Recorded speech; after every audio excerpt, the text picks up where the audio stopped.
17 years of service, 2 missed vacations, 1 heart attack scare, and I still brought donuts to the Monday meeting. That morning, I wore my lucky shirt, the one my daughter said made me look less like a tech dinosaur, and even refilled the office coffee pot. At 9:03 a.m., I was called into a meeting. No agenda, no small talk. Just Brent Callahan from finance and a lady from HR who looked like she hated surprise parties. "Rick, we're restructuring. Your role has been eliminated." That was it. One sentence, delivered like they were canceling a software license. They told me to clean out my desk by the end of the day. 17 years, and I didn't even get a damn cupcake. But here's the thing. While they were busy upgrading their suits and buzzwords, I was quietly building the entire digital skeleton of the company. Not out of spite, just because someone had to care. This is not a story about revenge. This is about what happens when the quiet guy they underestimated decides not to stay quiet anymore. It's about loyalty, greed, backdoors, both technical and political, and a little bit of poetic justice. And if you've ever felt like the world just moved on without you, you might want to stick around for this one. Because the truth is, everyone has a story worth telling. Yours too. So we want to hear it. Share your story anonymously by clicking the pinned comment below. And for every 1,000 views this video gets from our amazing supporters, we'll donate $1 to a charity helping people who've been blindsided by layoffs, illness, or just plain bad luck. Your story could inspire someone else, and maybe even change a few things. My name never made the project slides. I wasn't the guy who pitched ideas over cold brew in the innovation lab. But if someone lost access to the production server at 2 a.m., guess who they called? Rick Maddox. Me. The guy who still used a wired mouse and brought his own keyboard to work because the spacebar felt right. I wasn't flashy, but I knew every line of custom code, every workaround we duct-taped together since 2007, and every admin credential nested inside 3 layers of forgotten folders. While the new hires were still asking, "Why do we use a private DNS again?" I was the only one who could tell you where it broke last time and how to actually fix it. Truth is, every company has that one person. Sometimes they're in IT, sometimes they're in payroll. Sometimes it's that woman who remembers why the espresso machine only works when you hit it twice. They don't ask for much, they don't talk much, but they're the ones holding the whole thing together, like human duct tape. And yet, they're usually invisible to the folks upstairs. Why? Because they don't dominate meetings. They don't circle back or drop terms like synergize the back-end stack. They just do the work. My last 3 managers had MBAs. All of them made the same mistake. They measured value by how loudly someone spoke in the Monday check-in, not by who saved the company from crashing last Thursday. I get it. Confidence looks like leadership. Silence looks like background noise. But in tech and in life, that's a dangerous assumption. There's a reason old bridges don't collapse. It's not the paint. It's the bolts nobody talks about. At Vanguard Dynamics, I was the bolts. And nobody noticed until the day they took me out with the trash and the system started groaning without me. But I wasn't bitter because I had something they didn't. I had receipts and a front row seat to something they thought I'd never see. It started with coffee. Not the good kind. The bitter, slightly burnt pot left over from the finance team's strategy huddle. I was reviewing logs like I did every Wednesday. Most folks had moved on to dashboards and auto notifiers. Me? I still like to scan the raw numbers. There's something comforting about seeing everything in plain text. No fluff, no charts with motivational colors, just the truth. That's when I noticed it. A line item in the ledger for Echo Ridge Consulting. Monthly payments, clean numbers, just enough to stay boring. At first glance, it looked legit. Consulting firms bill monthly all the time, especially in tech. But something didn't sit right. I didn't recognize the vendor, so I Googled the address listed in the vendor profile. A dry cleaner and a vape shop. Real corporate stuff. Now, I've been in this game a long time, long enough to know when something smells fishy, even if it comes with a spreadsheet. So I dug deeper. Echo Ridge had been getting payments for over a year.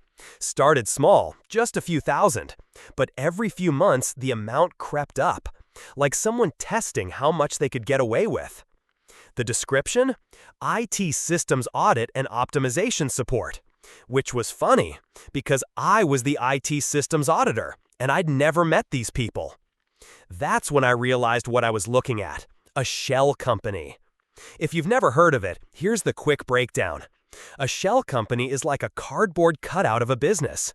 It looks real on paper, has a name, an address, a website if someone's feeling fancy, but behind the curtain, no real operations, no staff, no actual service being delivered. Instead, it's a place to funnel money, to quietly move cash out of the company under the disguise of business expenses. Happens more than you think.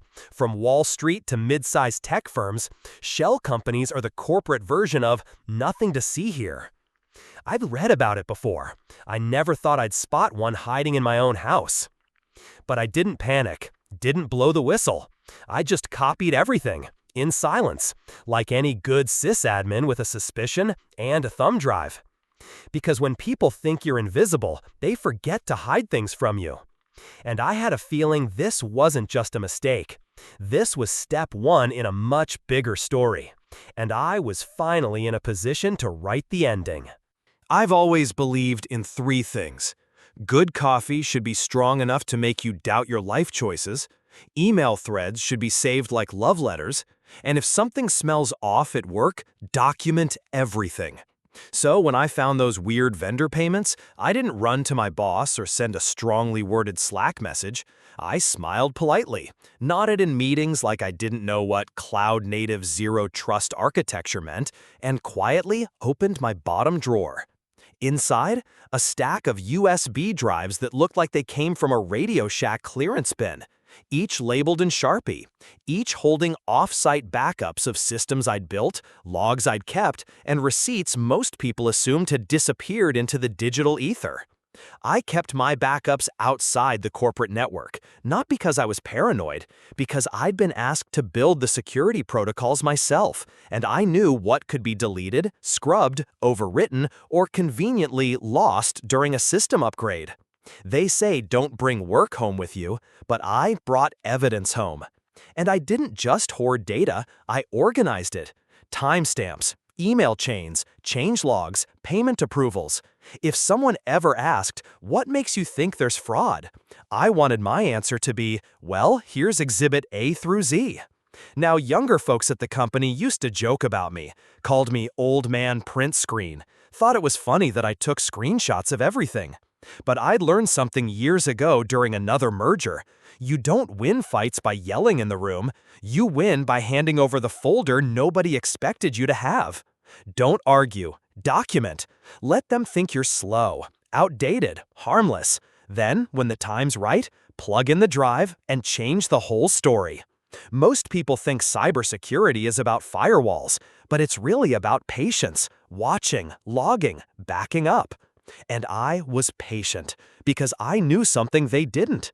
While they were busy rewriting the org chart, I'd quietly written the first chapter of their audit. Wednesday morning, 8:59 a.m. Board meeting day. Suits in ties. Coffee in compostable cups. On the 14th floor of Vanguard Dynamics, the finance committee was about to nod through another quarter's worth of numbers they barely understood.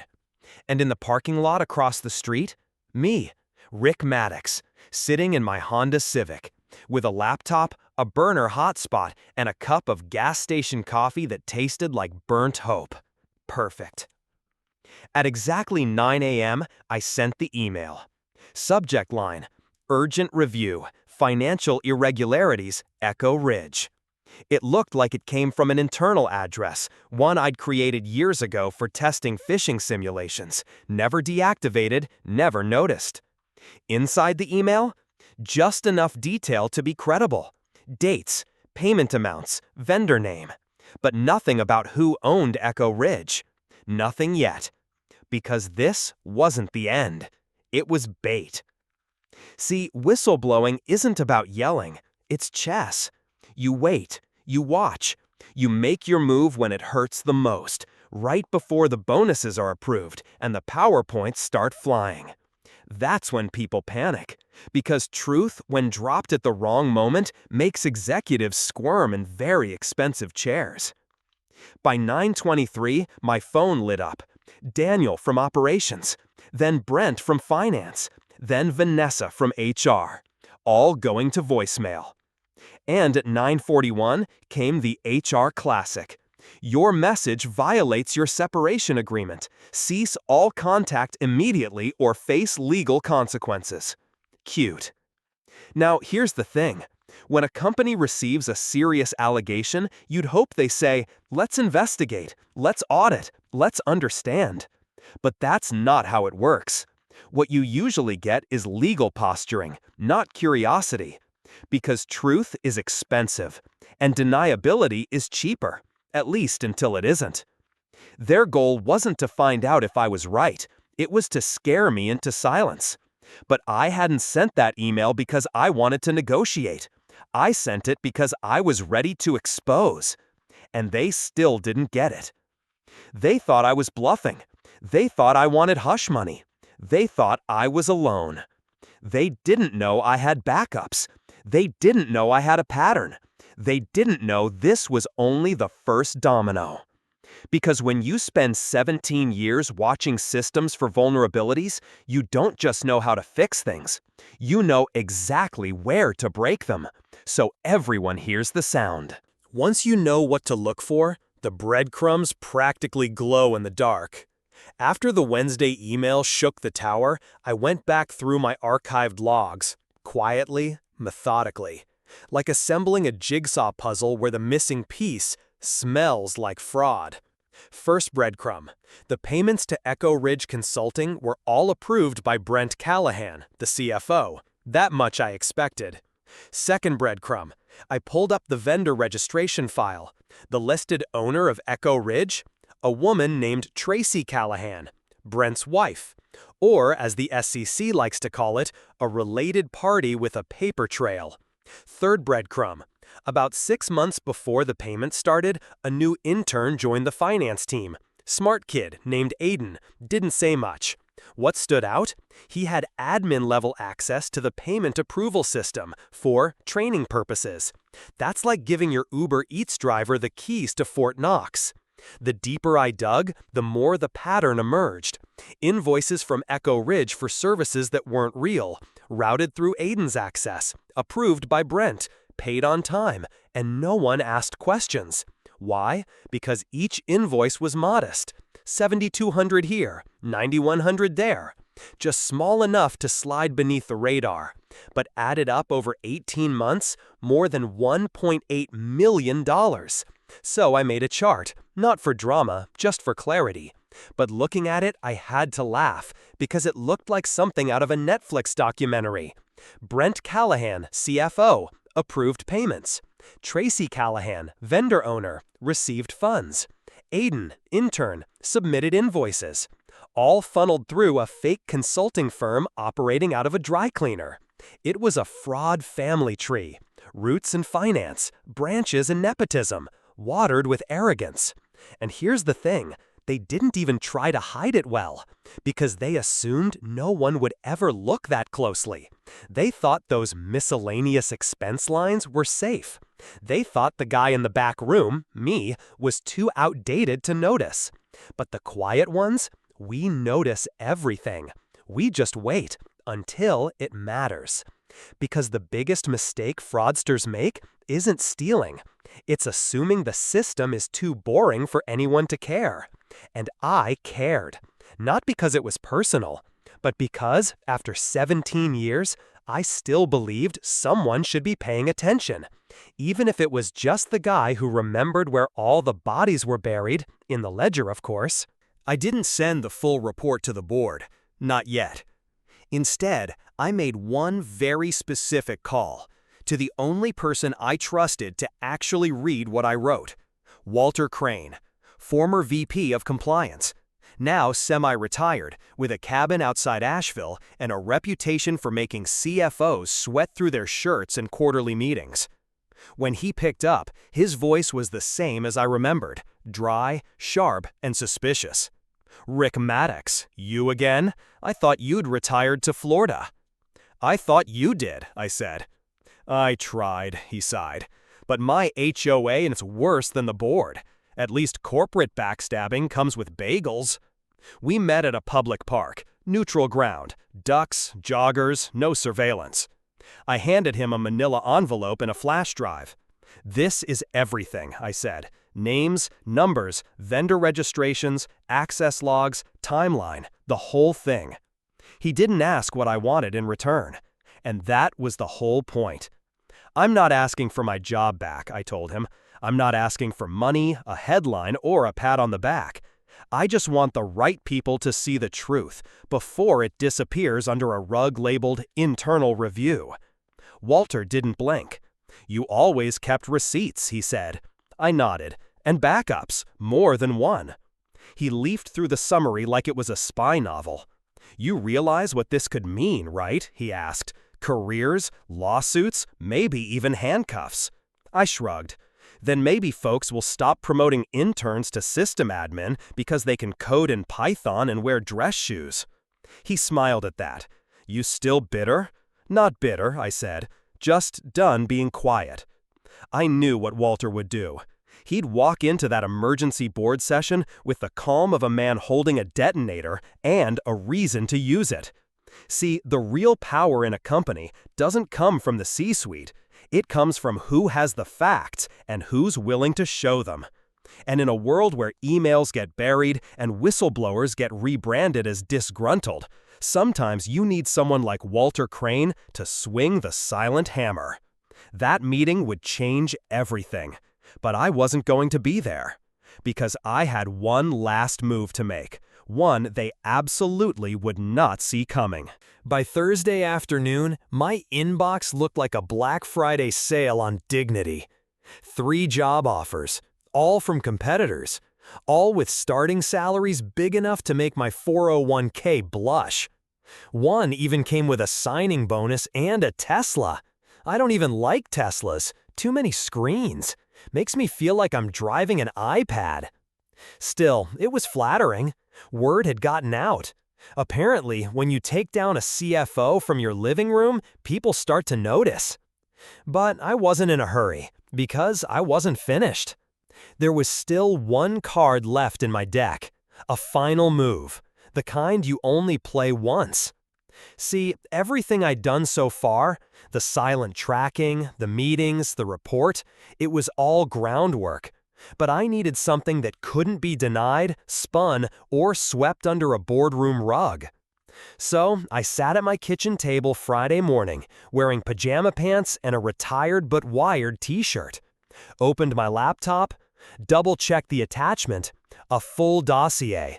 Invoice trails, access logs, internal emails, even a screenshot of Brent's Slack message saying, "Echo Ridge is chill, don't ask questions."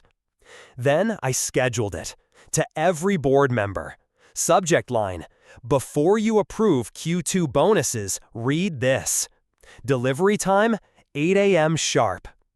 And let me tell you, it felt exactly like launching a missile from a laptop, in pajamas, with a coffee ling on the table and a cat sitting on the router. Because corporate corruption isn't always taken down by whistleblower hotlines or dramatic speeches in court. Sometimes it's just one guy with receipts, time, and nothing left to lose. And I didn't need applause, I didn't need revenge. I just needed the right people to see what they'd been pretending not to see. Because when systems fail, it's not always because no one knew. It's because no one wanted to be the first one to say it out loud. Well, I just pressed send. And in 20 minutes, that silence was going to be very loud. What happened after? Let's just say some suits weren't going to finish their croissants that morning. By 9:32 a.m., the text came in from Steven, my old intern turned ally. Dude, police are here. Brent and Daniel being questioned. Jason Phillips looks like he saw a ghost. I smiled into my coffee. The email had landed. What followed felt like a corporate version of The Purge, but with subpoenas and less cardio. Brent Callahan, the CFO, folded fast. One glance at the vendor trail and he started singing like a broken jukebox. Claimed he was pressured by upper management and just wanted to support his wife's business. Nice try, Brent. Your wife's business was a P.O. box and a recycled Wix template. Daniel, the director of operations, denied everything. Said he wasn't looped in on financial workflows. Which was ironic, considering he personally approved half the expense requests labeled Strategic Modernization Initiative. Then there was Jason Phillips, our glossy consultant with the Stanford smile. He claimed he was only hired to improve efficiency and had no knowledge of any irregularities, which might have worked if he hadn't also submitted 3 invoices from another ghost company registered to his college roommate. And the cherry on top? He'd booked a one-way ticket to Brazil. Didn't even clear his browser history. Within 48 hours, Vanguard Dynamics issued a public statement. Internal review underway. Executive actions taken. Commitment to transparency. Translated, we got caught. We're panicking. Please don't tank our stock. And it worked for about 4 hours. Then local news picked it up. Then tech blogs, then the national business outlets. Headlines everywhere. Vendor fraud scandal rocks Nashville tech firm. Whistleblower exposes multi-million-dollar scheme. Consultant flees country in wake of corporate audit. Stock dropped 12% overnight. A few clients paused contracts. Investors demanded an emergency town hall. And suddenly, everyone remembered the name Rick Maddox. I didn't feel smug. Okay, maybe a little. But mostly, I felt relieved. Because I'd seen this story before. Back in 2016, there was a CEO in San Diego, ran a healthcare software firm, funneled vendor payments to his cousin's fake consulting company for market research. $3.2 million gone before anyone noticed. He's now doing time at a federal camp with a surprisingly good racquetball court.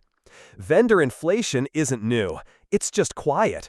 It hides in acronyms, value adds, and vague line items like system enhancement fee. The scam always follows the same formula. Make the fraud look boring. Make the numbers small. Count on everyone being too busy or too afraid to ask questions. But not this time. This time, someone did ask. And once the question was out there, the whole tower started shaking. Because when trust is the currency of leadership, you can only fake it until the first audit. Monday morning. New suit, same old coffee mug. The one my daughter made in 6th grade. Crooked handle, says #1 dad in glitter that never really stuck. I stepped into the lobby of Vanguard Dynamics, and this time the security guard didn't glance past me. He stood up. "Welcome back, Mr. Maddox." They didn't ask me to return as a systems analyst. They asked me to come back as Chief Information Security Officer, a brand new position, reporting directly to the board. And I didn't just accept, I negotiated. No middle management meddling, full audit authority across all departments, an independent cybersecurity budget, the right to veto any tech procurement that smelled like it was cooked up in a broom closet with fake invoices. They blinked at the terms. I just smiled and said, "Gentlemen, I'm not asking to be Iron Man, I'm just asking for the armor." Because this time, I wasn't coming back to fix what was broken. I was coming back to make sure no one could break it again. They agreed, unanimously. 6 months later, my new office overlooked downtown Nashville.